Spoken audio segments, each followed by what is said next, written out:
A vida nos apresenta muitas surpresas, algumas boas, outras nem tanto. Na história de hoje veremos como uma jovem mulher teve seus planos completamente mudados de uma hora para outra, com um imprevisto daqueles que não têm como ser mudado. Eu sou Elizabeth e nós agora vamos abrir o nosso arquivo. Nos acompanhe em mais uma história. Essa história aconteceu há muito tempo atrás, mas ainda lembro muito bem. Eu tinha os meus 20 anos de idade, morava no interior, conheci um rapaz ao qual gostei e com o tempo resolvemos nos casar. Naquela época a situação era muito difícil, bem diferente do que é hoje em dia. Não haviam muitos empregos. Lá no interior as pessoas viviam de suas roças ou trabalhavam de bico, fazendo um trabalho aqui, outro ali. As coisas eram bem complicadas. Eu sempre me virei desde pequena, trabalhei muito tempo na roça, ajudava em casa. Minha mãe ficou viúva muito cedo e eu era a segunda filha. Antes de mim tinha meu irmão mais velho e depois mais 2 irmãs. E a vida nesse tempo não era nada fácil. Tínhamos que trabalhar muito para conseguir o que comer, na roça mesmo. Nossa mãe sabia fazer muitas coisas e foi nos ensinando tudo. Ela fazia o sabão de lavar louças e lavar roupas, fabricava seu próprio sabonete de tomar banho. Para limpar as panelas, além do sabão, usávamos areia para dar aquele brilho no alumínio. Era tudo muito rudimentar. Quando fui casar, não tive sequer um vestido de noiva, festa, essas coisas não. Como falei, naquele tempo as coisas eram diferentes. Só fiz um vestido novo, comum mesmo, e meu noivo ainda teve que pedir dinheiro emprestado a um amigo para poder comprar a roupa que ele iria se casar. Íamos alugar uma casinha para morarmos, já estava tudo arranjado. Quando foi certo dia, meu marido, procurando casa para alugar, encontrou com um amigo dele. E conversa vai, conversa vem. Ele falou que procurava uma casa para alugar, pois iria casar. O amigo dele, chamado Vicente, disse que poderia ceder sua casa a ele, pois ele estava de partida para outra cidade. Já estava indo, literalmente. E já foi dando a chave para meu noivo, com a condição que ele cuidasse da casa, que ele zelasse, né? Meu noivo aceitou e ficou todo feliz, pois iria economizar no aluguel. Então chegou o dia do casamento. Nos casamos, poucos convidados, e Raimundo, meu noivo, falou que tinha uma surpresa para mim. Depois do casamento, ele me levou para aquela que seria a nossa casa provisoriamente, e lá passamos a viver. Então começamos a nossa vida juntos. Ele trabalhava como ajudante de pedreiro, e eu ia me virando em casa, ajudando como podia. Eu sabia costurar, mas como não tinha máquina de costura, eu ajudava uma vizinha que costurava com a finalização de algumas peças. Estávamos com 2 meses de casados, quando ele saiu um dia todo feliz para ir trabalhar. Disse que naquele dia ele traria um pouco de carne de boi para nós comermos.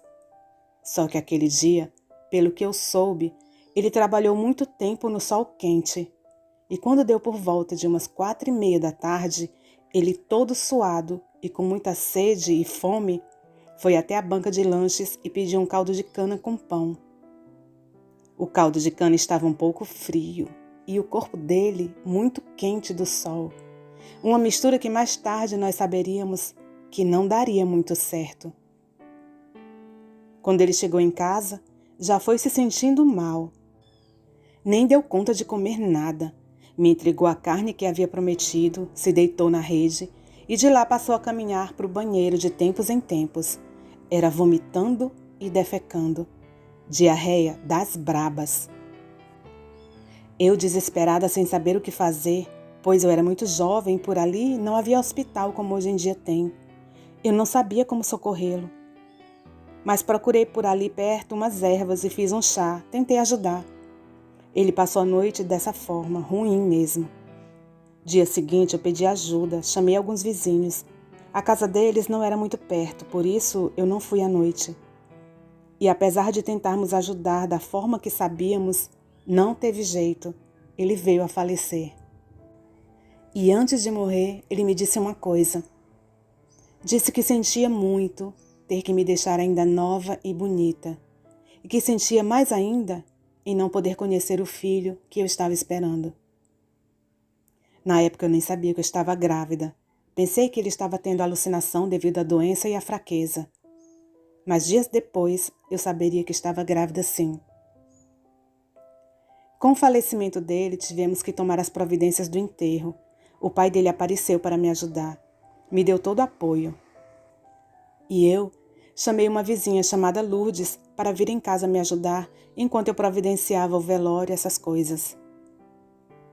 Certa hora eu tive que sair de casa e a deixei lá sozinha. Quando retornei, eu a encontrei diferente, me olhando estranho. Mas como eu estava com outras coisas na cabeça, nem procurei saber o que ela tinha. No dia seguinte, fui saber que corria um boato pela cidade que eu havia envenenado meu marido. Por isso ele tinha morrido. Gente, quase tive um infarto com uma notícia dessas. Fui averiguar de onde havia saído tal mentira e adivinha só, tinha sido a Lourdes que havia falado essa história. Então eu fui lá na casa dela tirar satisfação, afinal era uma acusação muito séria, eu fiquei indignada. Além da dor de ter ficado viúva, ainda ter que enfrentar um falatório desses, falso. Cheguei na casa de Lourdes e perguntei se era verdade que ela havia falado essas coisas de mim. De início ela ficou meio arisca, mas depois ela confirmou. Havia sido ela sim. Perguntei baseado em quê? Se ela tinha provas. Ela disse que tinha sim. Que ela havia visto lá em casa o tal veneno que eu havia posto na comida de meu marido. E que eu havia tirado o veneno com tanta pressa que ele havia até derramado. Eu falei, o quê? Veneno? Lá em casa? Nem eu tô sabendo disso. Pois ela falou, sim, veneno. Aquele DDT que você tirou com tanta pressa que até derramou. Eu fui pega de surpresa, viu? Pois eu nem sabia da existência desse tal veneno em minha casa. E pedi que ela fosse lá e me mostrasse. Ela foi e me mostrou. Realmente, havia em cima de uma prateleira de madeira que ficava em um quartinho na despensa, um pacotinho aberto com um pó branco saindo dele, assim escorrendo. Só que eu nunca tinha visto isso lá. Até porque eu sou baixinho, tenho 1,48 m de altura. A prateleira era um pouco alta, não tinha como eu ver, somente passando e olhando para lá. Lourdes não, ela era bem mais alta que eu, e viu o tal pó e já foi tirando conclusões precipitadas. Eu briguei com ela, falei que era mentira, mas o boato se espalhou. Foi bater nos ouvidos de meu sogro, que veio até mim saber que história era aquela. Eu expliquei a ele o que havia acontecido e, graças a Deus, ele acreditou em mim. Ele era um homem muito sábio e até me falou que, se eu quisesse, poderíamos procurar uma delegacia na cidade vizinha para fazer uma queixa contra a maledicente. Eu só sei que essa história rodou. Foi bater nos ouvidos de minha família, causou maior confusão em minha vida. Até que chegou aos ouvidos de Vicente, o dono da casa. Quando ele soube dessa história, que estavam falando que eu havia envenenado meu marido com DDT, ele rapidamente voltou. Quando chegou, ele falou para todo mundo que o veneno tinha sido ele que havia colocado, pois a casa de início ficaria fechada. Então ele colocou para matar os ratos e, do jeito que ele havia deixado o saco, ainda estava. Ele foi lá na casa ver. E ainda disse mais, que era uma injustiça o que estavam fazendo comigo. Como uma pessoa era capaz de espalhar tal boato assim, sem nem ter certeza? A tal Lourdes, quando soube, só ficou calada. Nem desculpas me pediu. Eu então percebi que existem pessoas maldosas, parecem que têm veneno no coração ao invés de sangue, que só pensam mal a respeito dos outros. Ainda hoje me pergunto, de onde foi que essa mulher tirou essa ideia? Apesar de o Vicente ter confirmado a minha inocência, a calúnia é como um papel que você rasga e depois solta ao vento. Não tem como voltar atrás, não tem como juntar tudo, não tem. Fiquei muito triste, com raiva, com desgosto por causa dessa situação toda. Foi um ataque à minha honra. Como uma pessoa pode ter tanta maldade no coração? Hoje já se passaram vários anos desde que se passou esse episódio. Me encontro com os meus 86 anos de idade e ainda tenho essa mágoa no coração. É muito ruim você ser acusada de uma coisa que você não fez. E eu realmente estava grávida. Com 2 meses de casada, fiquei viúva, grávida. Resolvi então voltar para a casa de minha mãe. Lá passei minha gravidez, trabalhando na roça, ajudando em casa, no que eu podia. Até que minha filha nasceu. Nasceu prematura, com 7 meses. Mas graças a Deus ela sobreviveu e seguimos a nossa vida.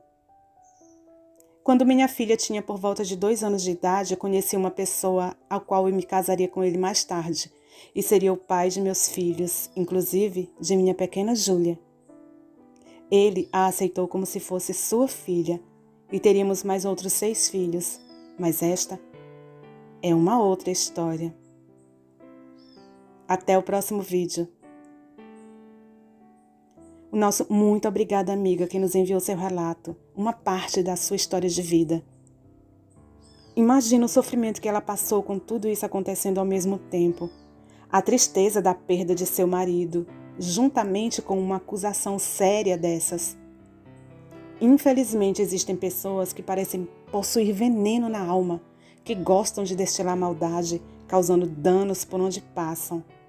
Muitas vezes, depois de soltarem o boato maldoso, mesmo que se prove o contrário, parece que não adianta. Por isso devemos ter muito cuidado com o que falamos.